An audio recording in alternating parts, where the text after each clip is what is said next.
இது September 5 Thursday independent fasting டே 36. இன்றைக்கி ஃபாஸ்டிங்கை 11:30க்கு break பண்ணியிருந்தேன். எப்பவும் போல் தான் சீரக தண்ணி குடித்து பிரேக் பண்ணிவிட்டு அதுக்கூடயே கொஞ்சமாக நட்ஸ் எடுத்துக்கிட்டேன். அதுக்கப்புறம் 12 கிட்ட நெல்லிக்காய் ஜூஸ் குடிச்சிருந்தேன். அப்புறம் டைரெக்டாக லஞ்ச் வந்தாச்சு.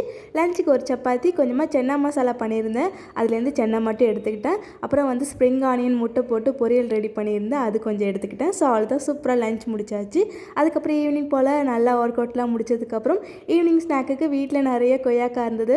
ஸோ நானும் பாப்பாவும் ஈவினிங் ஸ்நாக்குக்கு கொய்யாக்காய் சாப்பிட்டுக்கிட்டோம். அதுக்கப்புறம் டின்னர் தான். டின்னர் வந்து ரொம்ப லைட்டாக தான் சாப்பிட்டுருந்தேன். ஸ்வீட் கார்னில் சேலட் ரெடி பண்ணியிருந்தேன். வேக வச்ச ஸ்வீட் கார்னை ஒரு பவுலில் சேர்த்துட்டு அது கூட வந்து ஆனியன், தக்காளியில் சின்ன சின்னதாக கட் பண்ணி சேர்த்துருக்கேன். அப்புறம் கொத்தமல்லி சேர்த்துருக்கேன். கேரட் ஒன்று துருவி சேர்த்துருக்கேன். அப்புறம் கொஞ்சமாக லெமன் ஜூஸ், அது கூட வந்து கொஞ்சமாக கரம் மசாலா சேர்த்துருக்கேன். கொஞ்சமாக பெப்பர் கூட சேர்த்துக்கலாம். ஸோ இதெல்லாம் சேர்த்து நல்லா மிக்ஸ் பண்ணால் சேலட் ரெடி. அது கூட எப்பவும் போல் சீரக தண்ணி. ஸோ அதுதான் கைஸ், இந்த டே வந்து சூப்பராக கம்ப்ளீட் பண்ணியாச்சு.